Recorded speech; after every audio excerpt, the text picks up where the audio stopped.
지난주에 이어서 영적인 전투에 대해서 좀 더 살펴보려고 합니다.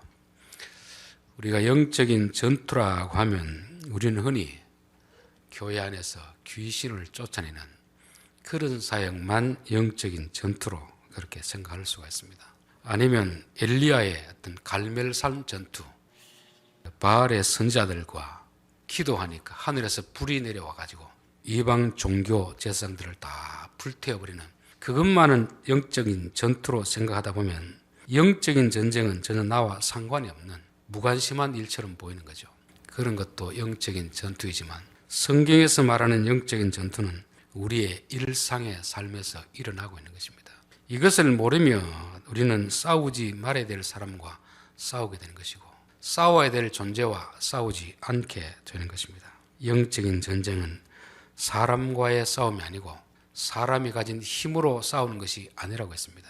눈에 보이지 않는 마귀와의 싸움이고 마귀와의 싸움은 거짓에 대한 진리의 싸움인 것이죠. 지금도 마귀는 우리 마음속에 거짓된 생각들을 많이 집어넣어 주고 있습니다. 오늘날 교회 안에서도 많은 가르침, 많은 설교가 있는데 그 중에는 말씀과 유사하지만 사실은 말씀이 아닌 그런 가르침들이 많이 있습니다.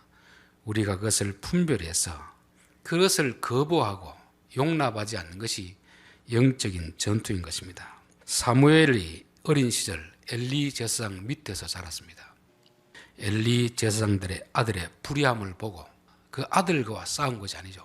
자기 마음에 일어난 생각과 싸운 것입니다. 자기도 다 그렇게 보고 배운 대로 하고 싶지만 하나님, 나는 성전에서 저런 죄를 짓지 않게 하옵소서.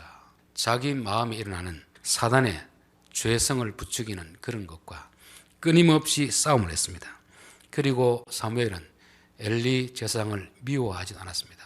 우리는 영적인 전쟁을 할 때 마귀는 항상 사람을 통해서 역사하니까 사람과 자꾸 싸우려는 경우가 있습니다. 그렇게 되면 우리는 이미 그 싸움에 진 것이죠. 사람을 통해서 역사하지만 사람은 불쌍히 여기는 마음이 있어야 됩니다. 그도 알지 못하고 마귀의 종이 되어서 그런 걸 볼 때 불쌍히 여기는 마음이 있고 그들이 주장하는 잘못된 가르침과 우리는 싸워야 되는 것입니다. 흔히들 이제 이단들이 교회 전도하러 오는 경우가 있습니다. 그러면 단톡방에 보면 어디서 왔는데 대문 앞에서 단호하게 내쫓았다 이렇게 하면 잘했습니다 이렇게 하는데 제가 볼 때는 그들을 그렇게 미워할 필요는 없습니다. 오히려 불쌍한 사람들 아닙니까? 저는 외전에 무당들이라든지 이단에 빠진 사람을 보면 우리와는 다른 사람으로 알았습니다. 사실 만나보니까 우리와 다른 사람이 아닙니다. 똑같은 사람이에요. 이상한 사람도 아니고 단지 다른 게 뭐겠습니까? 그들의 사고 속에 잘못된 가르침이 들어가 있는 거죠. 쇠뇌가 되어 있는 거죠. 그럼 우리는 그들을 보면서 불쌍히 여기는 마음이 있어야 됩니다. 그리고 그들이 들으려고 하면 바른 것을 가르쳐 줘야 되는데 사실 그들은 이미 쇠뇌가 되어 있어가지고 잘 듣지 않으려고 합니다. 그래서 논쟁할 필요 없고 불쌍히 여기는 마음을 가지고 주여 저들에게도 저 어두움 가운데서 벗어나게 하옵소서 그런 기도를 해야 됩니다. 저는 우리나라는 영적인 전쟁 가운데 있다고 봅니다. 적이 누군지를 몰라요. 적이 누군지를 모르니까 같은 나라 안에서 이념을 가지고 사상을 가지고 그게 악한 영이 되어가지고 서로가 서로를 미워하는 이런 시대에 살고 있지 않습니까? 싸워야 될 대상이 아닌 사람과 싸우는 것이 바로 악한 영에 사로잡힌 자들의 특징인 것입니다. 우리는 귀신 들렸다고 하면 막 거품을 물고 쓰러지는 사람만 귀신 들렸다고 생각하는데 그거는 세상 사람들이 말하는 귀신에 들린 것이고 성경이 말하는 귀신에 들렸다는 것은 악한 생각에 사로잡힌 자들입니다. 그것은 우리가 그렇게 될 수도 있거든요. 우리 안에 잘못된 생각, 자기 개똥 철학 이것에 붙들려 가지고 하나님의 말씀이 조금도 들어가지 못하는 그런 사람이 있습니다.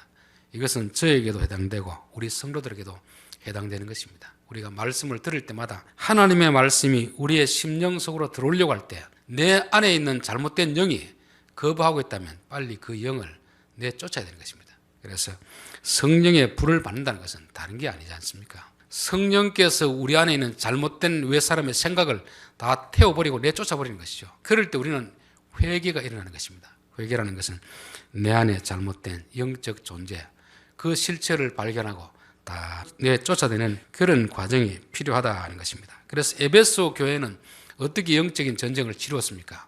그들 안에 자칭 선지자를 하는 자들이 들어와서 가르치려고 할 때 들어보니까 이거는 잘못된 것이다, 내쫓는 것입니다.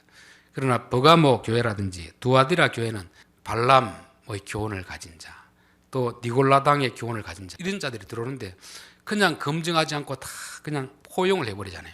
그러니까 이들이 잘못된 가르침을 교인들에게 자꾸 가르치다 보니까 영적인 음행에 빠지는 그런 일들이 있었던 것입니다. 이세벨과 같은 신비주의자가 들어오니까 많은 사람들이 혹하고 가는 거죠. 거기에서 결국은 다 넘어가는 그런 전쟁이 바로 영적인 전쟁입니다. 저는 오늘날에도 참으로 성경의 가르침과는 다른 그런 가르침들이 너무 많이 있는데 그것을 분별할 수 있어야 되는데 우리 눈에 보기 좋고 귀에 듣기에 좋으니까 덥석덥석 다 받아들이는 것입니다. 기복주의 신앙들, 율법주의 신앙들, 잘못된 신비주의 신앙들, 이것들이 다 복음과는 다른 유사한 모습을 가지고 오는데 다른 것입니다. 또 요즘 긍정의 힘, 또 적극적 사고방식, 내가 생각한 대로 된다, 이게 불교 문화 아닙니까? 불교 가르침. 그런데 이것들이 교회 안에 와가지고 믿음이란 이름으로 둔갑을 해가 우리에게 오는 거죠. 믿음은 나를 믿는 게 아니잖아요.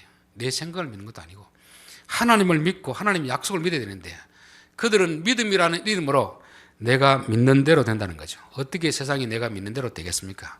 그럼 내가 신이잖아요. 이런 유사하게 사단이 광명한 천사의 모습을 가지고 우리에게 다가올 때 그것을 분별하고 쫓아내야 되는 것입니다. 아무리 친한 사람이 말을 하더라도 그 사람을 미워하는 것이 아니고 그 사람의 입에서 나오는 잘못된 가르침과 싸우는 것이고 그런 가르침을 우리는 내쫓아야 되는 것입니다. 오늘은 여로보암의 이야기입니다. 자, 11장을 보겠습니다. 26절입니다. 솔로몬의 신하 느바스 아들 여로보암이 또한 손을 들어 왕을 대적하였으니 그는 에브라임 족속인 스레다 사람이요 그의 어머니 이름은 수루야이니라 니 과부더라. 그가 손을 들어 왕을 대적하는 까닭은 이러하니라. 솔로몬이 우리가 생각할 때는 참 하나님을 잘 섬긴 사람으로 그렇게 나오는데 그것은 나이가 들기 전에 젊었을 때는 하나님을 잘 섬겼습니다. 성전을 짓고 왕궁을 짓고 잠언, 아가서를 쓸 때까지만 해도 참으로 하나님을 잘 섬겼는데 나이가 들어갈수록 점점 타락한 길을 갔던 것이 바로 솔로몬이었습니다. 11장 앞에 4절을 볼까요? 4절 솔로몬의 나이가 많을 때 그의 여인들이 그의 마음을 돌려 다른 신들을 따르게 하였으므로 왕의 마음이 그의 아버지 다윗의 마음과 같지 아니하여 그의 하나님 여호와 앞에서 온전하지 못하였으니 결국 솔로몬의 실패는 뭐겠습니까? 하나님의 말씀을 들어야 할 솔로몬이 누구의 말을 들었다는 거죠? 이방 여인들, 부인의 말을 들은 것입니다. 부인의 말을 듣는 것이 잘못된 것이 아니고 그 부인의 말이 어디서 온 말이죠? 사단에게서 온 말 아닙니다. 부인의 말이든 자식의 말이든 이웃 사람의 말이든지 그 사람의 입에서 나오는 말이 하나님의 말씀과 일치하면 들어야 됩니다. 남편도 아내 말을 들어야 돼요. 그러나 아무리 친한 사람, 아무리 사랑하는 사람의 말이라도 그 사람의 말이 하나님의 말씀과 반대되는 그런 말이라면 그것은 마귀에게서 온 말이거든요. 그런 말은 대적해야 되는데 솔로몬은 그렇게 잠언을 쓰고 많은 글을 남겼음에도 불구하고 나이가 드니까 판단력 기르니까 그만 아내의 말을 듣는 것입니다. 아내의 말이 잘못된 것이 아니고 그 말이 어디서 왔느냐 하는 거죠. 아담이 하와의 말을 들었는데 그 하와의 말은 어디서 온 겁니까? 사단에게서 온 것 아닙니까? 하나님의 말씀을 들어야 할 왕이 사단의 말을 들으니까 하나님이 그냥 둘 수가 없잖아요. 그래서 이 왕을 이제는 버리기로 작정한 것입니다. 그러나 아버지 다윗 때문에 그 시대에는 내가 버리지 않고 너희 아들 시대에 버리겠다 그렇게 말씀하시면서 그 대신 여로보암이라는 사람을 세워가지고 너가 다음에 왕이 되게 하겠다 그런 약속을 했습니다. 자, 12장 4절을 보겠습니다. 12장은 솔로몬이 죽고 이제 그 아들 르호보암이 왕이 되려고 할 때 백성들과 여로보암이 와서 한 가지 부탁을 했습니다. 당신의 아버지가 우리를 너무 힘들게 했으니까 우리에게 이제 이 힘들게 하지 마십시오. 그게 4절에 나온 말씀 아닙니까? 왕의 아버지가 우리의 멍에를 무겁게 하였으나 왕은 이제 왕의 아버지가 우리에게 시킨 고역과 매운 무거운 멍에를 가볍게 하소서. 그리하시면 우리가 왕을 섬기겠나이다. 아들에게 이런 제안을 했습니다. 당신의 아버지처럼 우리에게 너무 힘들게 하지 않으면 당신을 섬기겠습니다. 그렇게 했습니다. 이걸 보면 솔로몬이 백성들에게 어떻게 했다는 걸 알 수 있는 거죠. 성전을 짓고 왕궁을 지을 때까지만 해도 좀 백성들의 인기가 있었습니다. 사람이라는 것이 과유불급이라고 백성들이 좋아하니까 자꾸 성을 쌓고 건축을 하는 것입니다. 그렇게 되면 그 돈이 다 누구에게서 나와야 되겠습니까? 그 돈이 하늘에서 떨어지겠습니까? 백성들에게 다 세금을 거두어서 해야 되기 때문에 백성들의 원성이 엄청 많았습니다. 있을 때는 솔로몬이 힘이 있으니까 말을 못하고 죽고 나니까 아들에게 그 말을 하는 것입니다. 탐심이 사단이 주는 생각이다.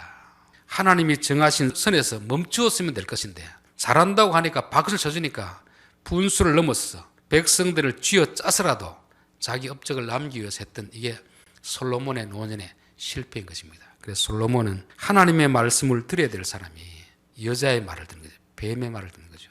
이게 실패이고 탐심도 곧 뭐라고 했습니까? 우상숭배니라고. 우상숭배.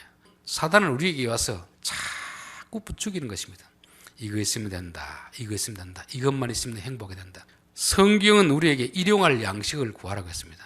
필요한 것을 구하라고 했는데 뱀은 자꾸 와서 우리에게 옆에 사람과 비교하면서 저 정도는 있어야 되지 않느냐. 그게 우리 안에 탐심을 계속 불러일으키는 거죠. 오늘날 영적인 전투는 우리 안에 일어나는 탐심과 싸움인 것입니다. 또 우리에게 들려지는 소리 중에서 하나님의 말씀을 거역하게 하는 그 가르침이 바로 영적인 전투의 현장에 일어나는 그런 일인 것입니다. 그 말이 부인을 통해서 왔든 부모를 통해서 왔든 친구를 통해서 왔든 우리가 그것을 분별할 수 있어야 됩니다. 그것을 분별하지 못하면 친한 사람 말이니까 또 아내의 말이니까 덥석덥석 들으면 결국 그것이 하나님을 대적하는 자리에 서게 되는 것입니다. 르호보암도 이런 제안을 받았으면 이제 딴 사람들이 이제 언언하는 것입니다. 그래서 나이 드신 원로들에게도 한번 물어보고 또 젊은 사람들에게 물어보고 나이 든 사람들은 솔로몬 왕과 함께 했으니까 솔로몬 왕이 어떤 정치를 했는지 다 알 거 아닙니까? 그러니까 이 백성들이 하는 원성이 그냥 나오는 원성이 아니고 사실에 기반한 원성 아닙니까? 그래서 실제로 당신 왕이 그렇게 했으니까 이제 백성들이 너무 힘드니까 백성들을 조금 편하게 해주십시오. 그렇게 조언을 했습니다. 그런데 젊은 사람들 뭐라고 합니까? 왕이시여 초반에 기선을 잡아야 됩니다. 초반에 안 잡으면 백성들은 계속해서 욕을 할 것입니다. 그렇게 하자 결국 르호보암은 누구의 말을 듣느냐 하면은 젊은 사람의 말을 듣는 것입니다. 영적인 전투는 우리에게 두 가지 소리가 들릴 때 어느 것이 하나님이 주신 소리냐 어느 것이 마귀가 주는 소리냐 이것을 분별하는 것이 영적인 능력인 것입니다. 여러분 듣기는 어느 게 좋습니까? 지금까지 많이 받던 세금을 줄여주는 게 좋습니까? 지금보다 세금을 더 많이 거두는 게 좋습니까? 자기 개인적으로 보면 지금보다 세금을 더 많이 거두어서 백성들을 더 힘들게 해서 왕이 말하면 다 순종하도록 이렇게 하는 것이 왕이 듣기에는 좋은 소리입니다. 그런데 그것은 바로 마귀에게서 나온 소리죠. 그래서 결국 영적인 전투는 분별을 할 수 있느냐 없느냐 내게 들려지는 두 가지 소리 중에서 하나님의 말씀을 붙드는 사람은 영적인 전투에서 승리하는 사람이고 뱀의 말을 듣는 사람은 영적인 전투에서 실패하는 것입니다. 자, 오늘 25절 보겠습니다. 이제는 나라가 반으로 나뉘어졌습니다. 두 지파는 남쪽 르호보암에게 10지파는 북쪽 여로보암에게 주었습니다. 하나님이 여로보암에게 그 나라를 주면서 너가 이제 내 말을 잘 들어라 그렇게 했습니다. 자, 25절 여로보암이 에브라임 산지에 세겜을 건축하고 거기서 살며 또 거기서 나가서 분우엘을 건축하고 지금 백성들이 지금까지 괴로워했던 게 뭡니까? 건축한다고 돈을 그렇게 쥐어짜듯이 세금을 했잖아요. 그런데 또 건축하는 것입니다. 이걸 보면 참 정권이 바뀌어도 권력을 잡은 사람은 여전히 자기만 위하는구나. 그렇게 솔로몬 밑에서 힘든 사람들을 구해주기 위해서 나라를 나누었는데 이 사람도 하는 짓이 똑같은 것입니다. 자, 그러면서 그의 마음에 스스로 이르기를 나라가 이제 다윗의 집으로 돌아가리라. 그 다음 11장 37절을 볼까요? 내가 너를 취하리니 너는 내 마음에 원하는 대로 다스려 이스라엘 위에 왕이 되되 내가 만일 내가 명령한 모든 일에 순종하고 내 길로 행하며 내 눈에 합당한 일을 하며 내 종 다윗이 행함같이 내 율례와 명령을 지키면 내가 너와 함께 있어 내가 다윗을 위하여 세움같이 너를 위하여 견고한 집을 세우고 이스라엘을 내게 주리라. 여로보암은 자기 힘으로 왕이 된 사람이 아닙니다. 솔로몬이 워낙 정치를 못하니까 하나님이 이제 나라를 나뉘어서 여로보암에게 줬습니다. 그러면서 너가 내 말을 좀 잘 들으면 다윗의 가문처럼 내가 너의 나라를 영원하게 하겠다 약속을 했습니다. 이것은 하나님의 약속이죠. 근데 오늘 12장 25절 26절은 뭡니까? 자기 생각이에요. 자기 생각. 이걸 그대로 두면 백성들이 예루살렘에 예배를 드리러 가서 르호보암에게 돌아가고 자기를 죽일까 생각해서 북쪽에 예배 제단을 쌓는 것이죠. 저는 지금도 사단은 우리로 하여금 하나님을 불신하게 하는 것입니다. 자기를 믿게 하는 것, 자기 믿게. 이게 영적인 전투 아닙니까? 오늘 우리 찬송가 부른 가사 중에서 어떤 가사가 있었는지 기억나십니까? 2절 가사가 주님 약속하신 말씀이어서 세상 염려 내게 엄습할 때 용감하게 싸워 이겼으며 약속 믿고 굳게 서리라. 주님은 우리를 지켜주신다고 했는데 우리는 계속해서 염려, 걱정, 근심하는 거 아닙니까? 왜 그렇겠습니까? 그게 누가 주는 거겠습니까? 마귀가 주는 거 아닙니까? 마귀가 우리 마음속에 불안함, 두려움, 세상 염려, 걱정, 근심을 자꾸 주잖아요. 그럴 때 너희들 그것과 싸워라. 그러니까 싸우는데 뭐로 싸우는 겁니까? 하나님의 약속의 말씀을 붙들고 싸우는 겁니까? 하나님의 약속의 말씀을 붙들고 싸우는 거 아닙니까? 우리 앞에 고난이 닥치면 우리는 불안하고 두렵고 이를 어찌해야 되나? 그것은 믿음이 없는 것입니다. 그럴 때 영적인 전투의 현장에 서 있는 것입니다. 하나님이 너를 지켜주신다는 그 약속 말씀 붙들고 싸우라는 거. 붙들고. 하나님이 우리를 내버려 두시겠습니까? 부모가 자식을 내버려 둘 부모가 어디 있겠습니까? 예수님이 성령님에 이끌려서 광야로 가서 누구에게 시험을 받습니까? 마귀에게 시험을 받는 거죠. 그러면 성령님은 멀리 떠나가 있고 휴가만 즐기고 있겠습니까? 그 현장에 같이 하겠습니까? 같이 하는 것입니다. 저는 우리의 영적인 전투 가운데서도 다른 영역도 많겠지만 우리의 삶에 어려움이 닥치고 고난이 닥칠 때 불안하고 염려하고 걱정하는 것이 이게 영적인 전투입니다. 마귀는 우리로 하여금 계속해서 그런 염려, 걱정, 근심을 넣어주면서 하나님을 믿지 못하게 하는 것입니다. 그럴 때 약속의 말씀을 붙들고 힘써 싸우라. 힘써. 하나님이 왕으로 세워주셨으면 하나님의 말만 들으면 지켜줄 텐데 하나님의 약속을 믿지 못하고 불안해가지고 자기 스스로 어떤 것을 꾸미는 것이 이게 바로 영적인 전투에 실패하는 것입니다. 그래서 우리가 약속의 말씀을 붙드느냐 내 마음속에 일어난 생각을 붙드느냐 이 영적인 전투입니다. 내 안에 일어난 생각이 다 내 생각이 아닙니다. 내 본성에 일어난 생각도 있고 마귀가 주는 생각도 있고 하나님 주는 생각이 있습니다. 시편 42편에 그런 말씀 있죠. 내 영혼아 어찌하여 낙심하며 낭망하는고. 그건 누가 누구에게 하는 말입니까? 내가 내 안에 있는 사단이 주는 생각과 싸우는 것입니다. 두렵고 불안하고 염려하고 낭망하는 것은 마귀가 주는 생각입니다. 하나님은 우리에게 넘어져도 일으켜 주시고 다시 세워주시고 내가 너를 버리지 않겠다. 이 약속의 말씀을 붙들면 이길 수 있는데 우리는 자꾸 불안해가지고 이렇게 해서 내가 어떻게 살겠나. 그래서 우리가 어떤 불안한 생각, 극단적인 생각, 그런 부정적인 생각이 들 때 주여 내 마음에 있는 이 악한 영들을 내쫓아 주십시오. 내가 이들의 말에 휘둘리지 않게 하시고 하나님의 약속의 말씀을 붙들게 하옵소서. 그런 기도를 해야 될 줄 믿습니다. 이 사람은 금송아지를 만들었습니다. 금송아지. 금송아지를 만드는데 이를 뭐라고 합니까? 이것이 하나님입니다. 하나님. 오늘 이 시대 교회가 금송아지를 만들어 놓고 있잖아요. 기복신앙이 그 아닙니까? 예수 잘 믿으면 부자 된다는 거. 그게 바로 금송아지를 섬기는 것입니다. 금송아지. 예수 잘 믿으면 성공해야 된다. 그 금송아지 아닙니까? 예수 잘 믿으면 부자 되고 성공한다는 그런 말이 어디 있습니까? 하나님이 그런 복을 줄 수도 있고 안 줄 수도 있고. 솔직히 재벌 가운데서 예수 안 믿는 사람이 훨씬 많습니다. 공부 잘하는 학생 중에서 예수 안 믿는 학생들이 더 많습니다. 그런데 교회 안에서도 예수 잘 믿으면 공부 잘한다. 예수 잘 믿으면 성공한다. 이게 다 금송아지를 만들어 놓고 하나님을 섬기는 것이 아니고 금송아지를 섬기는 것입니다. 우리는 공부를 못해도 공부를 잘하는 사람보다 마음이 더 편한 것입니다. 가난해도 부자들보다 마음이 더 평안한 것입니다.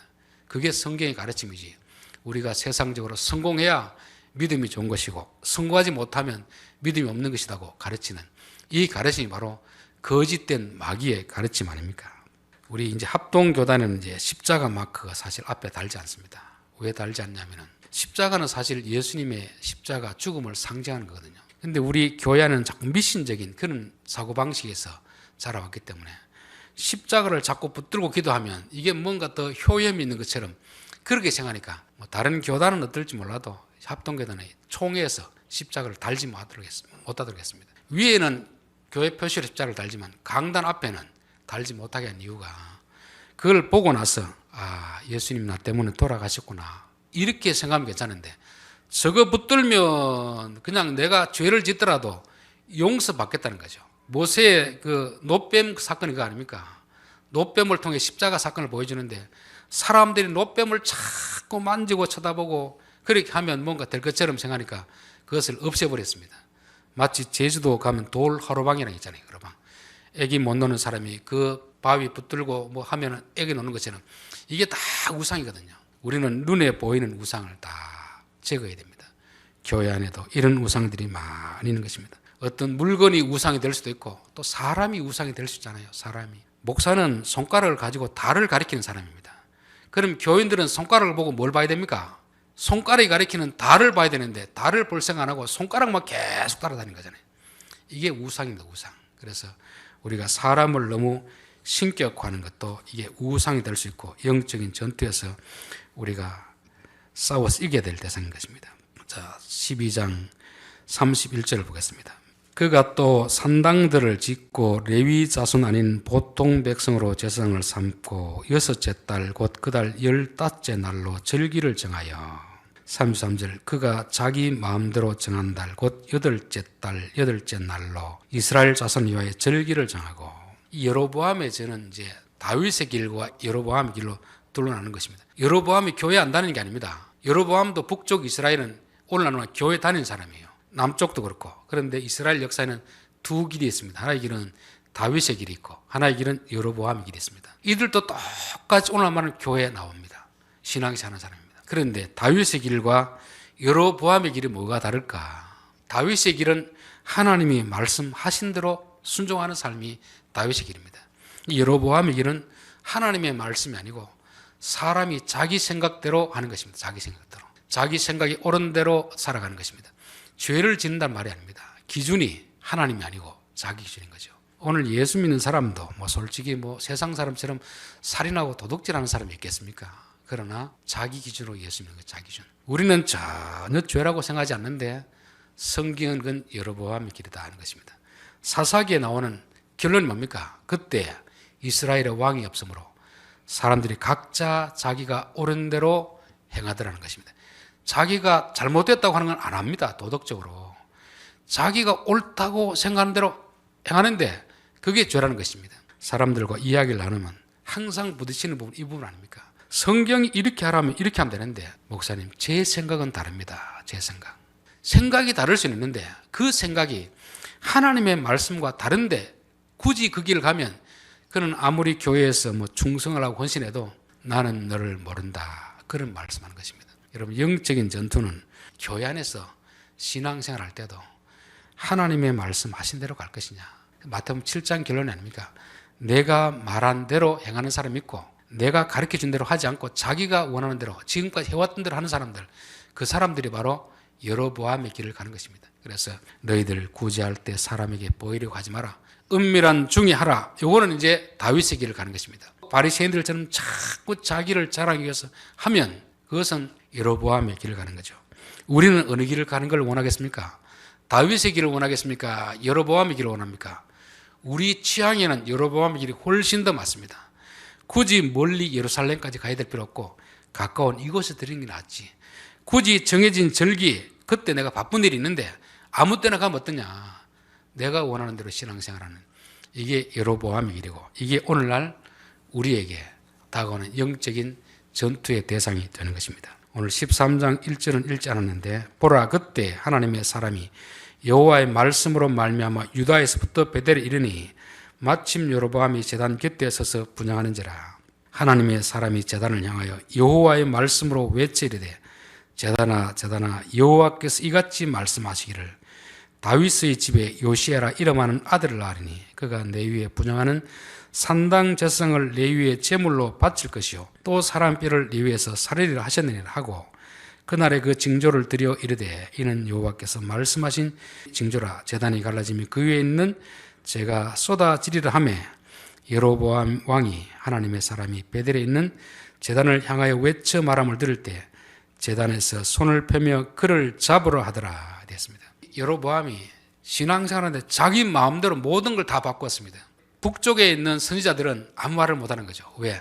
이 사람이 권력자니까 아무 말을 못하고 있습니다. 그때 하나님이 남쪽에 있는 하나님의 사람을 보냈습니다. 가서 저거 좀 잘못됐다고 말해라. 잘못됐다고. 그렇게 말을 하니까 뭐라고 합니까? 저놈 잡아라. 오늘날 말하면 잘못된 것을 비판하니까 체포해라, 구속해라 이렇게 하는 것입니다. 여러분, 진리를 말하는 것은 위험한 일입니다. 코로나 때 예배를 드리지 말라는데 예배를 드리면 불이익을 받잖아요. 저는 이 장로교를 볼 때 참 안타까운 생각이 그것입니다. 우리는 흔히 장로교를 보수주의로 생각하는데 장로교의 뿌리는 보수주의가 아닙니다. 개혁주의입니다. 개혁주의. 중세 로마의 그 잘못된 법으로부터 이거는 잘못되었습니다. 우리는 목숨 걸고 이거 못 지킵니다. 거기에서 나온 사람들이 개혁주의거든요. 장로고 뿌리 아닙니까? 그래서 그들은 영국의 성공의 잘못된 그 법에 반응해가지고 메이플라워라는 배를 타고 하나님 인도하는 데로 간 그곳이 미국이잖아요. 근데 오늘 한국에는 어떻게 장로교회가 잘못된 세상의 어떤 가르침에 대해서 전혀 저항을 하지 않고 오히려 권력과 야합에서 기득권 눌리는 이런 시대로 지금 전락하고 말았습니다. 이게 타락한 거 아닙니까? 우리는 이런 시대 속에서 잘못된 것에서 잘못됐다고 말할 수 있는 그 사람들이 바로 개혁주의의 후손이 되어야 된다. 우리가 그들과 싸워서 이길 수는 없습니다. 이길 수는 없지만 적어도 잘못됐다고 말은 하고 그게 일제시대에 신사참배한 우리 장로교, 특별히 고신, 합동층, 우리 선조들의 신앙의 길입니다. 이 북쪽에 있는 선지자들은 권력의 힘 앞에 두려워가지고 아무 소리를 못할 때 남쪽에 있는 하나님의 사람이 와가지고 대언하는 것입니다. 그렇게 하면 안 됩니다. 하나님이 그렇게 하면 그냥 있지 않습니다. 하나님의 심판을 말할 때 저놈 잡아라, 저놈 잡아라. 그러니까 구속될 각오를 하고 잘못된 것을 정했던 이 사람이 하나님의 사람이고 오늘 이 시대에 누가 이 역할을 감당해야 되겠습니까? 우리가 해야 되잖아요. 그들과 힘으로 싸우라는 게 아니고 잘못된 것은 잘못됐다고 말할 수 있는 이 용기를 가진 그런 우리가 되어야 되는 것입니다. 오늘날도 보면 동성애 법이라든지 뭘 해가지고 교회가 이제 앞으로 동성애가 죄라고 하면은 잡아넣는 됩니다. 그런 거에 대해서 과감히 우리가 저항할 수 있어야 되잖아요. 이건 잘못된 것이다. 백성들이 다 모르는 것을 찬성하더라도 교회에서만큼은 잘못된 법을 세우려고 할 때 이거는 잘못된 겁니다. 말할 수 있는 이런 용기 있는 집단이 바로 장로교 선배들이 했던 일이고 우리 장로교에 다니는 우리들이 해야 될 일이다 하는 것을 말씀하는 것입니다. 오늘 영적인 전투에 대해서 우리가 말씀을 드렸습니다. 영적인 전투는 실질적으로 오늘 우리가 맞닥뜨리는 영적인 전투는 우리 안에서 일어나는 것입니다. 우리의 마음속에서 오늘날 교회 안에서 일어나는 것이죠. 우리 안에는 탐심을 부추기고 하나님을 믿지 못하게 하고 그런 세력들이 다 뱀의 하수인들입니다. 사람을 통해서 올 때 그 사람을 미워할 것이 아니고 그 사람은 불쌍히 여기고 주여 지금 저 사람을 통해서 내게 거짓된 화살을 쏘는데 내가 약속의 말씀에 근거해서 막아내게 하옵소서. 불안한 염려 근심 찾아올 때도 하나님의 약속의 말씀을 붙들게 하시고 또 사람들이 교회 안에서 자꾸 잘못된 가르침들이 지금은 너무 많이 교회 안에 들어왔기 때문에 어느 것이 진짜이고 어느 것이 가짜인지도 모르고 그렇게 교인들이 덥석덥석 붙들고 있는 것입니다. 그것을 분별해서 이거는 잘못된 것이구나. 아무리 큰 교회에서 하더라도 이게 아니라고 하면 우리 교회에서만큼은 막아내야 됩니다. 이런 건 받아들이지 않아야 되는 거죠. 내 마음속에도 마찬가지입니다. 아무리 나와 친한 사람이 이야기를 하더라도 이거는 성경과 다른 것이다 하면 막아내는 것이고 거부해야 되는 것이고 일제시대 때 신사참배를 거부하고 감옥에 갇히고 죽었던 그런 믿음의 사람들의 모습 그것이 장로교의 모습인 것입니다. 기도드리겠습니다.